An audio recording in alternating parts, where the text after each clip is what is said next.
네, 안녕하세요. 파이낸스 투데이 미디어시의 이준우 국민의힘 미디어 대변인입니다. 여러분, 제가 처음 인사드리는데요. 제가 오늘 이 채널에 나와서 얼마나 여러분께 좀 쉽게 현안 뉴스들, 정치 뉴스들, 그리고 우리 당내에 있는 어떤 구조 또는 이제 뒷이야기들 이런 것들을 쉽게 잘 설명해 드리냐에 따라 가지고 구독자 수가 확확 늘어날 거라고 저는 믿습니다. 예. 조중동을 대신할 수 있는 강력한 매체, 파이낸스 투데이 아니겠습니까? 예. 저희가 여러분들이 갈피를 못 잡을 때, 어디로 가야 할지 모를 때, 여기를 딱 보시면 됩니다. 미디어시 보시면은, 아하, 내가 어디로 가야 되겠구나, 이거는 뭐구나, 라고 판단할 수 있는 그런 등불 같은 채널이 될 수 있도록 노력을 하겠습니다. 자, 예. 오늘 첫 순서, 이제 가볍게 좀 시작해 보겠습니다. 일단, 올다르크, 이슈부터 좀 말씀을 좀 드릴게요. 올림픽 공원에 정말 많은 분들이 아직까지도 이 땡볕, 무더운 날씨에 모이고 있습니다. 그 이유가 뭘까요? 많은 사람들이 가지고 있는 생각은 기본적으로 우리가 빼앗긴 참정권을 되찾자.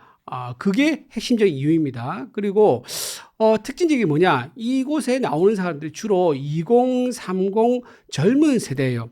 만약에 40, 50, 60 이런 세대가 왔다 그러면 사실 직장 다니느라고 많이 힘들었을 겁니다. 근데 20, 30 세대는 이제 학생도 많이 있고요. 또는 이제 새로운 이제 준비를 하기 위해서 약간 시간 있는 사람들도 많이 모여 있죠. 그런 분들이 20, 30 세대 가 되고요. 그분들이 나와서 우리의 빼앗긴 참정권을 되찾자라고 하면서 큰 목소리를 내고 있습니다. 지난 6월 3일이죠.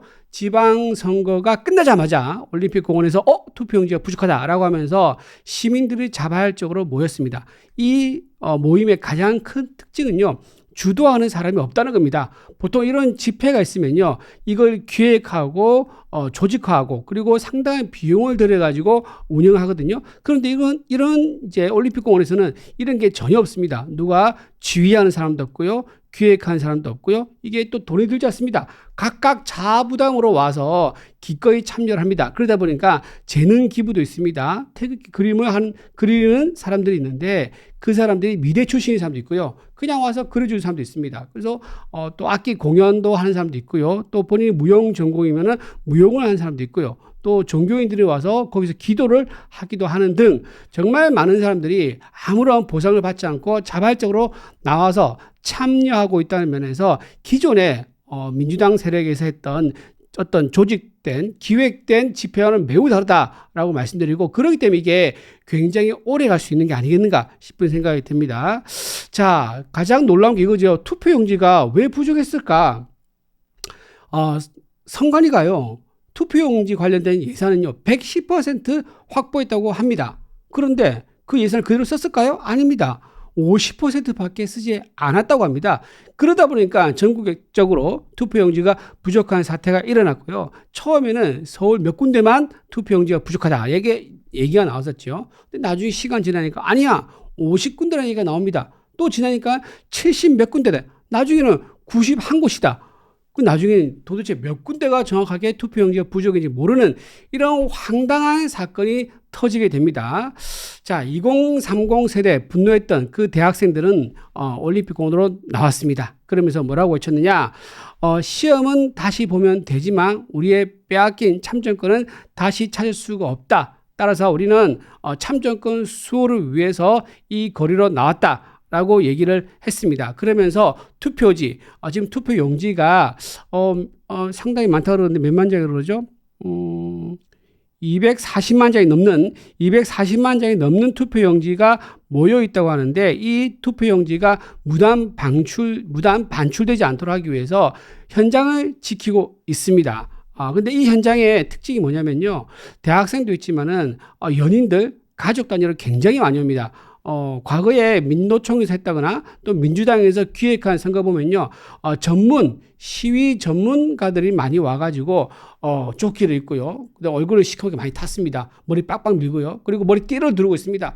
근데 현장 가보시면 아시지 않습니까? 굉장히 평화롭습니다. 저도 여러 번 갔습니다. 저 보신 분도 아마 계실 거예요. 저는 모자 쓰고 간 경우도 있어가지고 저를 못 알아본 분도 있을 것 같은데, 저는요 심지어 아이랑 같이 갔습니다. 우리 아이가 9살이거든요.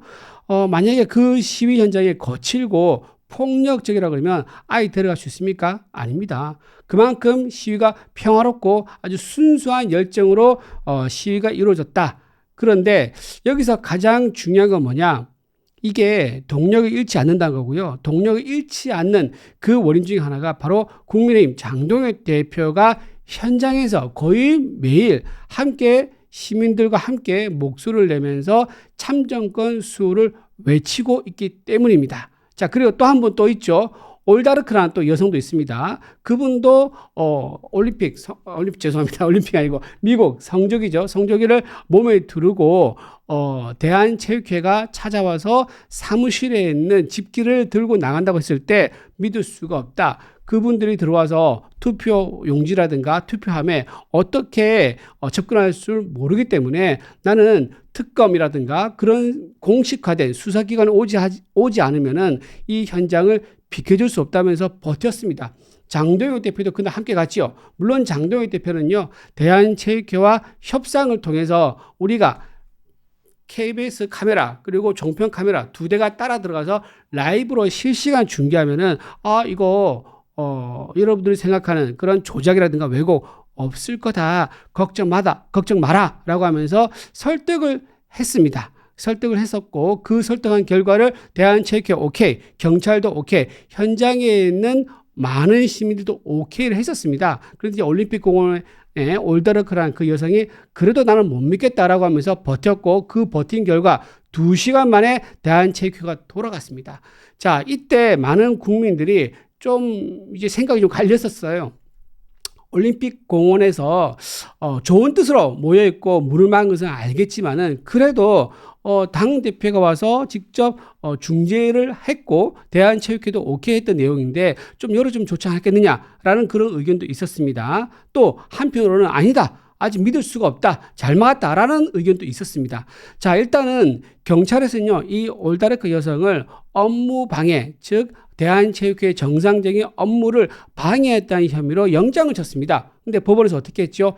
기각을 했습니다. 나름 사정이 있었었고 지금 도주라든가 증거인멸 우려가 없다는 이유로 기각이 됐습니다.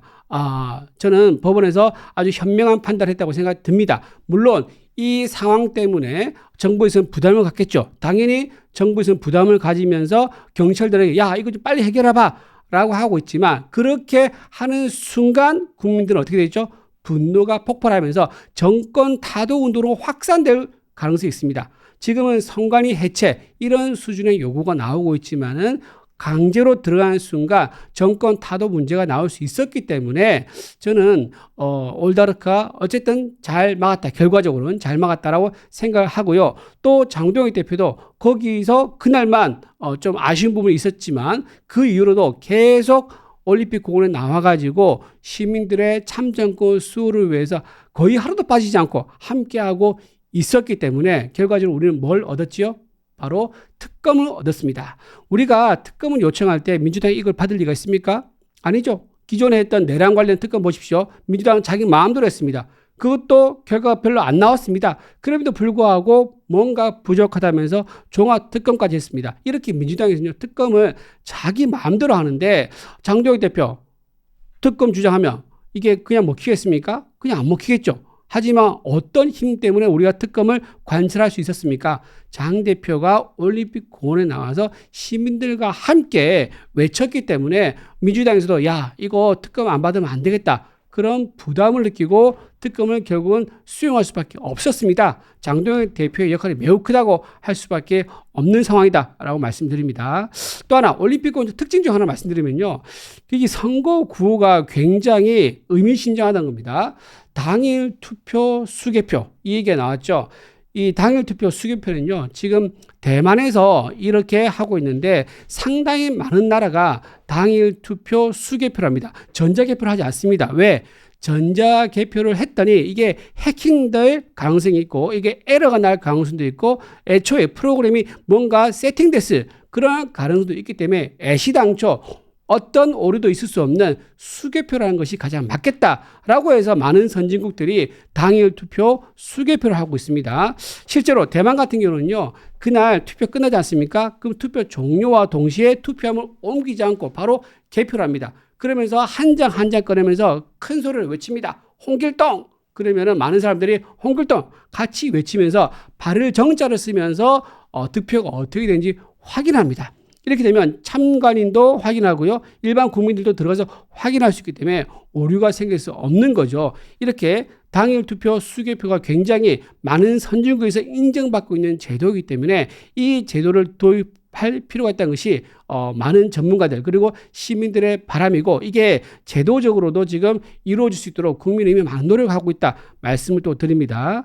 또 하나, 사전투표 폐지도 이 올림픽공원에서 얘기가 나오면서 굉장히 힘을 받고 있습니다. 자, 여러분 다 좀 이제 아실 거예요. 대수의 법칙이라고 있습니다.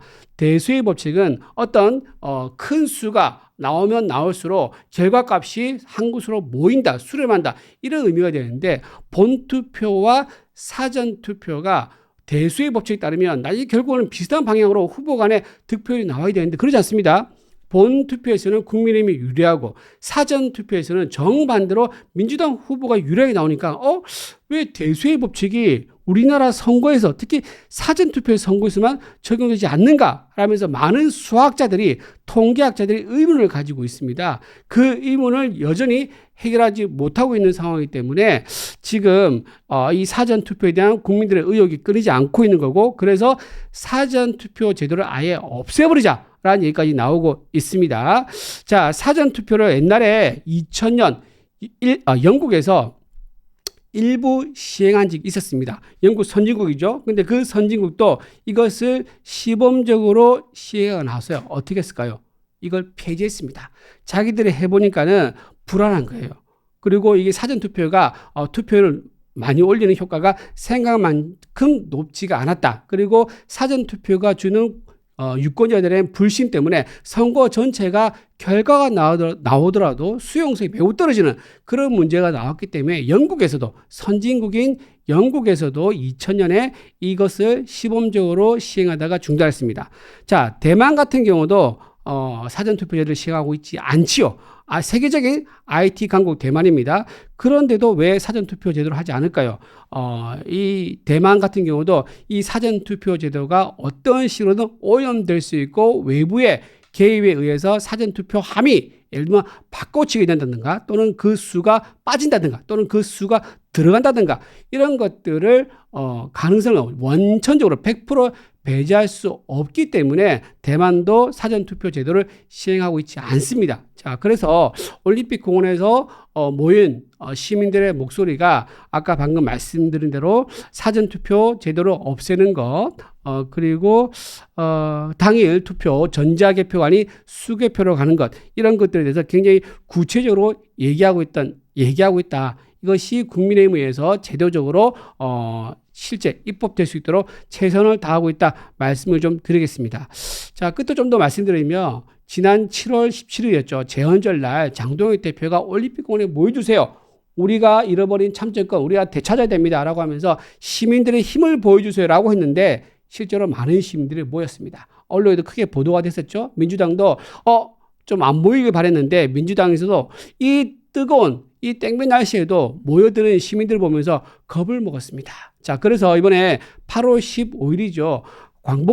광복절이 지금 토, 일, 월 이렇게 해서 연휴가 붙어 있는데요. 이런 8월 15일 이 날짜에도 전국에서 많은 분들이 함께 해 주신다 그러면, 지금 특검법, 우리가 지금 여야와 합의한 특검법이 더 힘을 받고요. 이재명 대통령도 특검을 지명할 때 국민의힘이 추천한 특검을 무시할 수 없을 것이다. 어쩌면 시민들의 엄중한 명령을 받들어서 국민의힘이 추천한 특검을 어쩌면 이재명이 지명할지도 모른다. 그 힘은 어디서 나온다? 바로 8월에 있는 올림픽공원에서의 대규모 집회, 거기서 아마 나올 수 있을 것 같습니다. 그래서 시간 되시는 분들은 꼭 그날 다 같이 함께 해주시면 좋겠다. 그리고 저도 아이와 함께, 가족과 함께 그날 꼭 참석하도록 하겠다 말씀 좀 드리겠습니다. 자, 지금 이제 올림픽공원 이제 의미를 좀 알아봤는데요. 올림픽공원 이 문제가 우리나라 역사상 아마 처음으로 시민들이 자발적으로 모이고 지휘 체계도 없고 조직된 그런 이제 조직된 조직화 세력도 없는 그런 이제 시민 모임이기 때문에 이 올림픽공원의 시민단체들의 움직임이 우리나라 민주주의를 어떻게 바꿀지, 그리고 이재명 정권의 독주와 민주당의 폭거를 어떻게 막을지 많은 국민들이 관심을 가지고 있습니다. 이 현재 상황이 민주당의 잘못된 행동을 막고 대한민국 자유민주주의와 시장 경제를 바로 세우는데 큰 영향을 미칠 것이다. 나중에는요, 이게 교과서에도 기록된 날이 저는 올 것이다. 그렇게 믿습니다. 자, 다음 뉴스 좀 말씀드릴까요, 이제? 네. 자, 다음. 자, 두 번째 좀 제가 이슈를 좀 말씀드릴게요. 4050 세대가 왜 민주당을 지지하고 왜 좌경화됐을까? 왜 민주당에 대해서 우호적이고 민주당에서 하는 비합리적인 정책이라든가 또는 잘못된 실정에 대해서 눈을 감고 목소리를 제대로 내지 않을까? 여러분 의아하시지 않습니까? 2030 세대는요, 잘못된 팩트를 보거나 잘못된 사실을 보면요, 거기서 판단을 바꿉니다. 그게 정상적인 거죠. 잘못된 팩트가 확인이 됐으니까. 근데 4050은요, 잘못된 팩트나 사실이 확인돼도 자기 생각을 바꾸지도 않습니다. 판단을 바꾸지 않습니다. 왜 그럴까요? 왜 맹목적으로 4050 세대는 민주당을 선호하는 걸까? 그 이유를 좀 말씀드리겠습니다. 자, 좀 거슬러 올라갑니다. 1987년 민주화 운동부터 대규모 민주화 이제 시민 운동이 있었죠. 그때 1987에 영화도 나왔었는데요. 그때 넥타이 부대들이 거리로 나오면서 우리나라 아주 민주화 운동에 큰 획을 그었던 사건이 일어납니다. 1987년이죠. 그때 저도 아직 기억나는데 그때가 제가 중학교 1학년이었습니다. 제가 나이가 50대 초반인데요. 그때 1987 대규모 민주화 운동을 경험했던 사람들이 전부 다 중학 시절, 고등학교 시절, 대학 시절에 있던 사람들이 지금 전부 다 50대가 됩니다. 50대 초반, 중반, 50대 후반이 되는데 이 사람들이 가지고 있는 경험이 굉장히 크게 작용했습니다. 많은 역사학자들이 뭐라고 얘기하냐면 이 당시에 1987 대규모 민주화 운동을 경험한 세대가 평생을 안고 가게 된다. 즉 권위주의 정부에 대해서 우리 시민의 힘으로 정말 무혈 피를 흘리지 않고 정부를 바꾸고 시민들이 원하는 것을 끌어냈던 그런 결과를 얻은 거의 최초의 시민운동이었기 때문에 이거를 경험한 세대들은 우리가 움직이면은 세상이 바뀌는구나 라고 하는 그런 경험을 했다. 이것이 아마 40, 50 특히 50 세대들에게 크게 아마 기억에 남아있을 것이다 라고 하는 이유가 됩니다. 자, 두 번째 딱 10년 뒤입니다. 1997년 뭐가 있었죠? IMF가 있었습니다. IMF 여러분 IMF 때 저도 이제 사회 초년생 생활을 시작했거든요. 근데 4050 세대가 정말 생으로 사회 초년, 사회 첫 발을 내딛는 그런 시대였습니다. 그때 사회 초년생들 신혼도 있었을 거요. 직장 구하려는 사람도 있었을 겁니다. 근데 그 사람들이 그때 뭐를 경험하느냐? 대량 실업을 경험합니다. 아버지 세대 또는 형님 세대들이 취직했다가 잘리는 거 또는 아버지가 회사 다니다 잘려가지고 애들 모아놓고 얘들아 지금부터 우리가 어려운 길을 가야 되니까는 전부 다들 아껴 써라. 아버지가 얼마나 빨리 직장을 다시 구할지 모르겠지만 지금 당분간은 우리 집 사정이 어렵다라고 하면서 가족들을 모아놓고 얘기했던 거. 저는 아직도 기억납니다. 저희 아버지가 식구들 모아놓고 1997년경이었는데 어렵기 때문에 엄마한테 돈 아껴 써라. 그리고 자녀들한테 너네도 이제 알바를 좀 해가지고 스스로 돈을 벌면 좋겠다라고 얘기했던 게 기억이 나요. 그런 적이 있는데 그런 경험을 한 세대가 바로 40세대가 많습니다. 이때 어떤 생각을 하게 되면 사람들이 이 국가의 경영 능력, 국가가 국민들에게 주는 복지 제도의 중요성 이런 것들을 경험합니다. 즉 현재 이 상황은 내가 잘못해서 경험한 것이 아니라 국가가 잘못 운영됐기 때문에 IMF라는 그런 사태를 맞았고 그 피해를 내가 직접 개인이 있기 때문에 이거는 내가 잘못해서 지금 현재 이 어려운 상황이 아니야 라고 하면서 국가가 잘못했다. 따라서 우리가 국가에 대해서 필요한 것을 요구를 해야 되고 국가가 잘못했을 때 대규모 움직임을 통해서 뭔가를 바꿔야 된다라는 그런 이제 인식을 가지게 되는 거죠. 자, 1987년 때 민주화 운동 그리고 1997년 때 IMF 이런 게 터지면서 이 세대를 이 시기를 경험했던 세대들은 무의식 속에서 시민들의 힘 그리고 국가의 잘못 또는 이제 권력의 어떤 남용이라든가 이런 것들이 나한테 피해를 직접 주는구나. 내가 시민들과 함께 내 동료와 친구들과 함께 힘을 모아서 싸우면은 이게 바로 잡을 수 있다라는 것을 경험하는 세대가 됩니다. 그러면서 서서히 민주당과 가까워지는 민주당과 동기화되는 그런 상황이 된 거죠. 왜냐하면 그때 당시 국민의힘은요, 과거 보수 정권에서 한나라당 시절 그 전에 올라가면 더 보수적인 이제 세력이 되는데 그때 그 보수 정권은요, 그 당시에 상당히 권위주의였습니다. 권위주의적이고 시민들과 함께 살을 부딪히기보다는 이미 제도권에 시험을 봐서 들어온 사람들끼리 내가 국가를 잘 이끌 테니까 너희들은 따라와 이런 식이었었는데 그 당시에 민주당은요, 시민들과 함께 움직이는 그런 시민 활동이 굉장히 많습니다. 한마디로 얘기하면 전국 각지에 진지를 구축해서 시민들의 조직화된 힘으로 정권에 맞서 싸우는 이런 것들이 많이 있었기 때문에 그때 서서히 우리가 힘을 모으면은 민주당과 함께 국민의힘 보수 정권을 향해서 저항할 수 있다라는 그런 생각을 가지게 됩니다. 자, 그러고 나서 또 경험합니다. 2009년입니다. 노무현 전 대통령이 사망합니다. 자, 이때 4050 세대들은 뭘 느끼냐면 노무현 전 대통령은 우리가 탄생시켰는데 노무현 전 대통령이 죽음을 맞이합니다. 이 죽음에 대해서 이제 4050 세대들은 불만을 가집니다. 우리가 만든 대통령인데 어떤 부당한 외부 세력에 의해서 사망하는 이런 이제 비극적인 상황을 겪다 보니까는 이게 또 마음속에 트라우마로 남게 됩니다. 그러면서 점점 더 민주당에 동조화되죠. 왜냐하면 민주당에서 배출한 대통령이 죽음을 맞이했으니까 거기에 더 동정심을 느끼고 좀 더 동기화되는 그런 현상이 나타납니다. 네 번째로 2017년입니다. 박근혜 전 대통령이 탄핵됩니다. 그러면서 탄핵에서 가장 큰 충격이 뭐였죠? 바로 촛불 집회를 통해서 그 이미지가 아주 선명하게 4050 세대의 머릿속에 박힙니다. 밤중에 불을 켜고 거리를 꽉 메우는 그런 이미지가 4050 세대의 머릿속에 강하게 각인되면서 민주당과 함께 뭔가 정의로운 일을 하고 있다라는 그런 착시 현상을 전부 다 공동으로 집단으로 느끼게 되는 거죠. 이런 현상, 이 바로 민주당 지지를 좀 더 강화시키게 되는 겁니다. 이렇게 1987년 민주화운동, 1997년 IMF, 그리고 2009년 노무현 전 대통령의 죽음, 그리고 2017년 박근혜 전 대통령의 탄핵, 그리고 촛불 집회, 이렇게 이어지는 세대를 경험했던 4050 세대가 한번 이렇게 생각이 포획되다 보니까는 이것을 벗어나지 못하는 겁니다. 벗어나지 못하면서 민주당은 맹목적으로 지지하는 그런 현상이 나타나는 게 아닌가 싶은 생각이 듭니다. 그런데 2030 세대는 어떻죠? 문재인 정부 때 조국의 자녀 입시 비리를 보면서 공정성에 눈을 뜹니다.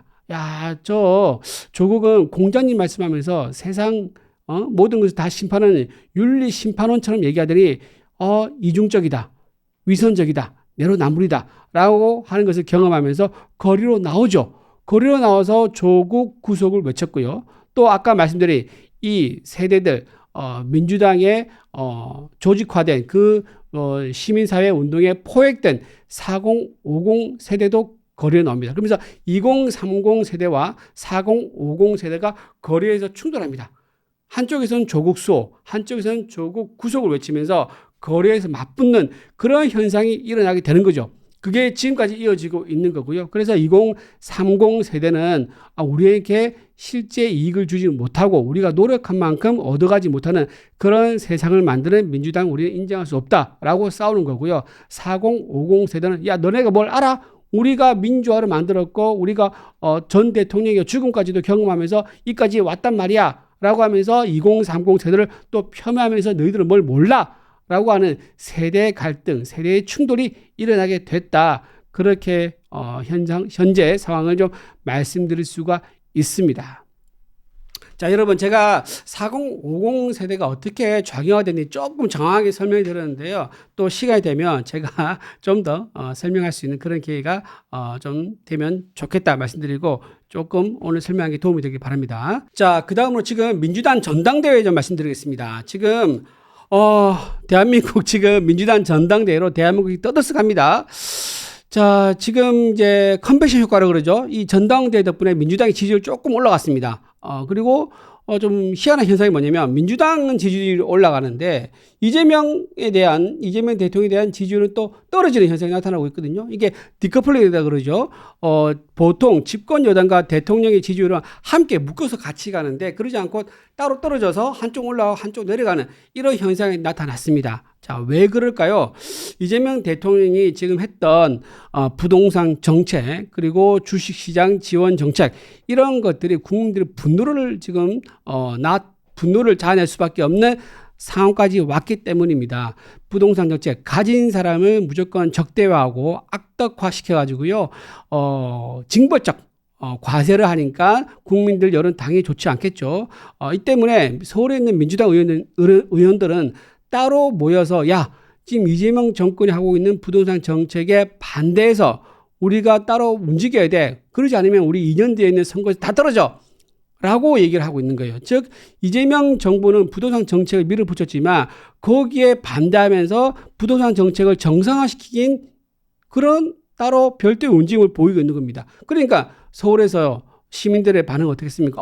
대통령 못하니까 지지율 떨어뜨린다. 오케이. 근데 그것을 바로잡으려고 애쓰고 있는 민주당 의원들 보니까 그래 너네 잘하네 하면서 민주당 지지율을 올려주는 이런 황당한 일이 벌어지고 있는 겁니다.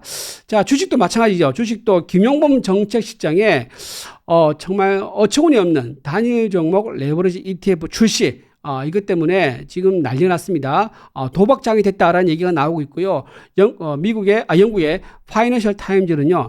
이재명 대통령처럼 주식 시장과 정권의 운명을 같이 하는 대통령이 역대 아무도 없었다라고 하면서 주식시장에 정권의 운명을 건 이재명 대통령에 대해서 비판하는 그런 기사를 내고 있을 정도입니다. 굉장히 외신에서도 이재명 대통령 산하에 있는 김용범 정책실장이 낸 단일 종목 레버리지 ETF가 정말 잘못됐다라고 얘기를 하고 있는 거죠. 자, 이런 상황에서 지금 정청래 당대표와 정청래 후보와 김민석 후보가 치열하게 싸우고 있습니다. 이재명 대통령은 누구를 지원했죠? 김민석 후보를 지지하고 있습니다. 김민석 후보가 당대표가 된다 그러면 내 말을 고분고분 들을 수 있을 거라고 생각하기 때문입니다. 자, 정청래 후보는 어떤 상황이냐? 내가 이번에 당대표가 되지 않으면은 차기 총선에서 공천권을 행사할 수 없을 것이고 나는 그러면 대선과 멀어진다. 나는 다음에 꼭 대선에 도전할 건데 그러기 위해서는 반드시 이번 총선에서 2년 뒤에 있는 총선에서 내 사람을 꽂아야 된다라고 생각하기 때문입니다. 정청래 후보 왜 그렇게 생각할까요?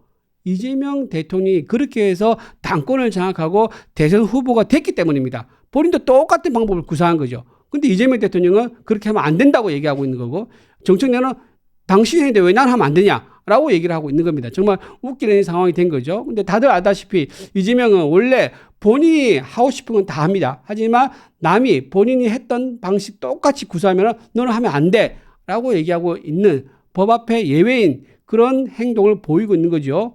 본인도 죄를 지으면은 죄값을 받아야 되는데 자기는 어떻게 합니까? 재판 연기 또는 이제 재판 회피 그러면서 공소 취소 또는 공소 기각, 연임 개헌 등등의 방법을 동원해서 어떤 식으로든 처벌을 안 받으려고 합니다. 하지만 국민들은 어떻죠? 알짜배기 없습니다. 전부 다 본인이 죄를 지으면 죄값을 받는 게 세상의 대원칙인데 나만 예외다라고 하면서 사실상 북한의 김정은 국방위원장과 다름없는 그런 행태를 보이고 있어서 많은 국민들이 이재명 정권에 대한 지지율을 거두고 있는 상황이 되겠습니다. 자, 만약에 이번에 정청래 후보가 이기게 된다면 어떤 일이 벌어질까요? 일단 정청래 후보는요, 본인이 대권 주자로서 자리를 매김하기 위해서 더 강한 기조로 당권을 장악할 겁니다. 아마 지금 개딸들의 지지를 받고 있는 정청래 당대표는 지금 이걸로는 부족하다라고 생각할 겁니다. 좀 더 많은 강성을 끌어모아서 확실하게 압도적으로 공천권을 행사할 수 있는 환경을 만들려고 할 것이기 때문에, 그렇다 그러면 당의 모든 정책들은 어떻습니까? 상식적이거나 국민 여론과 같이 간 것이 아니라 이제 정청래 본인이 얘기했었죠. 딴지일보 게시판에 있는 강성 지지자들의 목소리를 받아가지고 아주 강하게 드라이브를 걸어서 강성 개딸 지지층의 정책만을 반영을 할 겁니다. 자, 이런 현상이 나면 어떻게 되느냐? 이재명 대통령이 있는 국정 주도권이 오히려 약화됩니다. 정청래 당대표의 국정 운영 주도권이 더 강화되고 이재명 대통령의 국정 운영 주도권이 약화되기 때문에 공무원들이 슬슬 말을 안 듣기 시작할 것입니다. 당대표실을 찾아가는 거죠. 이러이러이러한 정책, 이러이러한 예산이 필요한데 좀 도와주십시오 라고 하면서 정부가 아닌 정청래 당대표를 찾아가는 그런 현상이 나타납니다. 이게 어떤 현상이 쉽게 말하면 권력 누수 현상, 레임덕 현상이라고 볼 수 있는 거죠. 자, 이런 현상이 아마 정청래 후보가 당권을 잡으면 나타나게 될 것이다 라고 말씀을 드립니다. 그러면서 정청래는 대통령과 협력하는 기조보다는 대통령과 대결하는 기조를 만들어서 차별화 전략을 쓸 것이고, 그렇다 그러면은 이재명 대통령 다음 주자는 나다. 그리고 이재명 대통령 지금 잘 못하고 있지 않느냐. 하지만 나는 그것을 비판하고 있는 사람이다. 집권 여당으로서 강하게 비판하고 있는 사람이 나기 때문에 나에게 기회를 달라라면서 차별화 전략을 쓰면서 표를 끌어모으는 그런 전략으로 가게 될 가능성이 굉장히 높다라고 생각되고요. 이 경우에 그러면 국민의힘에 어떤 영향이 있을까요? 국민의힘이 사실상 좋은 거죠. 반사 이익을 누릴 수 있는 그런 기회가 된다고 봅니다. 물론 이제 그 당시에 우리가 얼마나 효율적으로 잘 싸우고 가장 중요한 것은 국민의힘이 얼마나 잘 결속하느냐, 이게 핵심이 되겠습니다. 지금도 사실 국민의힘에서는요, 갈등을 조장하고 분열을 조장하는 세력이 있습니다. 한동훈 의원이라고 볼 수 있는데요. 무소속으로 있는 한동훈 의원과 그 계파들, 그리고 한동훈 레카라 부르는 안철수 의원이 그렇게 얘기했죠. 저는 그 말에 굉장히 공감합니다. 한동훈 의원은 본인이 빨리 복당을 해서 정당의 주인이 되고 싶어 합니다. 지금 많은 당원들의 선택을 받은 장동혁 대표, 지금 잘 이끌고 있고 정당 지지율이 높다 보니까 너무너무 불안한 거예요. 그래서 장동혁 대표에 대한 공격을 끊이지 않고 계속 사퇴하라는 그런 말도 안 되는 얘기를 하고 있는데, 그런 한동훈 세력들, 장동혁 대표를 끌어내리고 본인의 사익을 채우기 위해서 당을 장악하려 하는 세력들, 이 세력들부터 깔끔하게 정리가 돼야지 국민의힘이 제대로 결집해가지고 정말 이 좋은 기회에 바로 총선 압승을 해서 이재명 정권, 여러분 임기 다 채우게 놔둘 겁니까? 우리가 이번 총선에서 압승을 한다면요, 이재명 정권 우리가 바로 심판할 수 있습니다. 바로 내려오게 해서 뭘 해야 되죠? 지금 중지된 재판 재개하게 만들 수 있는 겁니다. 그렇기 때문에 이번 총선 승리를 위해서는요, 꼭 정청래 후보가 당 대표가 되어야 되는 그런 좋은 조건이 먼저 선행돼야 되고, 그보다 더 중요한 것은 국민의힘이 갈등과 분열이 없는 순수하게 결속을 다질 수 있는 그런 정당으로 거듭나는 게 필요합니다. 그래서 어떻게 해야죠? 총선 승리에서 압도적인 의석수를 가져오는 겁니다. 그렇게 해서 상황이 만들어진다 그러면은 여러분 지금 힘든 부동산 문제라든가 주식 문제라든가 민생 경제 문제, 그리고 안보 불안 문제 다 해결되고요. 그리고 이재명을 빨리 재판을 재개하게 만들어가지고 죄의 값을 받게 할 수 있다 말씀을 좀 드리겠습니다. 자, 그리고 두 번째 가능성은요, 김민석 후보가 당선될 가능성입니다. 김민석 후보가 당선되면 어떤 일이 벌어질까요? 이재명 대통령과 함께 가겠죠. 이재명 대통령의 오른팔이 돼가지고 모든 것을 무지성과 무비판으로 해서 이재명 청와대를 지원을 해주고 받쳐주는 그런 이제 그런 당을 만들어 갈 겁니다. 자, 그런데 그것도 사실 우리 나쁠 건 없어요. 왜냐하면 이재명 대통령 지금 어떻습니까? 지지율이 폭락하고 있는 이유가 뭐죠? 지금 청와대 참모들을 제대로 경질하지 않고 마음대로 경제를 망치고 안보를 망치고 예를 들면 이제 국방부 장관 같은 경우죠. 안기부 국방장관 같은 경우 방위병 출신에다가 탈용 의혹을 받고 있는데 황당하게도 지금 우리 전방에 어떤 일을 벌이고 있습니까? 지금 빈총으로 경계를 쓰고 한다든가 또는 이제 후방에 있는 경계 병력들을 전부 다 용역으로 바꾼다든가 그리고 동해에서 우리 사병이 실종대에서 찬물에서 사경을 해먹고 있을 때 이재명 대통령과 골프 쳤다는 의혹도 받고 있지만 거기에 대해서 딱히 해명도 하지 않습니다. 자, 왜 그럴까요? 안기부 본인 자체가 지금 탈핵 의혹을 받고 있다 보니까는 기강이 서지 않고 본인이 뭔가 지시를 해도요 군인들이 움직이지 않는 거예요. 그런 상황인데도 이재명 대통령이 어떻게 하고 있죠? 안기부 장관을 경질을 하지 않고 품고 있습니다. 자, 이런 상황이기 때문에 이재명 대통령의 지지율이 저는 앞으로 올라갈 일이 없고 내려가는 일, 추락하는 일밖에 없다라고 생각합니다. 김용보 정책장 말할 것도 없죠. 부동산 정책에 대한 책임 실패자이고요. 또 주식시장에 대한 책임 실패자인데 이분도 경질 안 하고 있죠. 자, 이런 식으로 실책하는 참모들 곁에 두고 두둔하고 있기 때문에 김민석 후보가 당대표가 되더라도 제가 보기엔 이 기조가 바뀔 것 같지 않고요. 김민석 후보는 그냥 예스맨으로서 이재명 대통령의 그림자로서 본인은 권력의 단맛만 보려고 할 가능성이 높습니다. 자, 이 경우도 국민의힘한테는 기회가 될 수 있겠죠. 자, 똑같이 상황이 벌어집니다. 그러려면 우리가 어떻게 되죠? 우리가 갈등과 분열이 없는 순수한 보수의 결집체를 만들어야 됩니다. 그러려면 한동훈 의원 같은 그렇게 갈등과 분열을 조장하면서 호시탐탐 당권을 노리면서 당을 접수하려는 그런 세력도 우리가 깔끔하게 정리하고 윤리위를 통해서 제대로 정리하는 그런 강한 보수 정당으로 거듭나야 된다. 그렇게 할 경우에만 우리가 총선에서 승리할 수 있고 여러분 지금 이 힘든 상황 이재명 치하라는 얘기까지 듣고 있는 이 굴욕적인 상황을 우리가 벗어날 수 있을 것이다 라고 좀 말씀을 드려봅니다. 자, 이번 전당대회 호남과 서울이 중요하지요. 과연 호남에서 정청래 후보가 이길 수 있을까요? 쉽지 않아 봅니다. 노사모에서 정청래 후보에 대해서 뭐라고 했죠? 반격을 했습니다. 노사모 발의하지 마라. 노무현 발의하지 마라. 라고 했습니다. 왜냐하면 정청래 후보는 과거에 2009년이었나요? 정동영 당시 대선 후보를 도와주면서 노무현 전 대통령을 비판했던 그런 전력이 있기 때문에 노사모에서 굉장히 싫어한다고 합니다.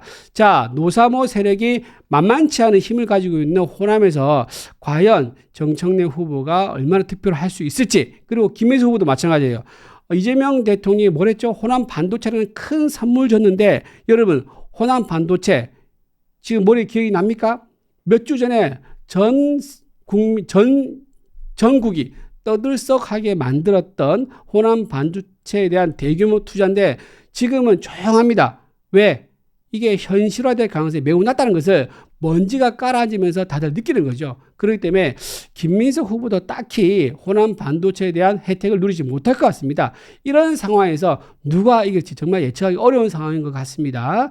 그리고 서울에서도 마찬가지죠. 서울에서도 부동산 정책 때문에 민주당 의원들이 전부 다 따로 모여가지고 이재명 정권에 대한 비판을 하면서 부동산을 해결하기 위한 그런 모임을 하고 있는데 과연 민주당이 이런 상황에서 정부와 다른 스탠스를 취하고 있는 이런 상황에서 정청래 후보와 김민석 후보가 온전하게 서울 시민들의 표심을 가져올지 서울에 있는 민주당 당원들의 마음을 가져올 수 있을지 이것도 좀 의문이다라는 생각이 듭니다.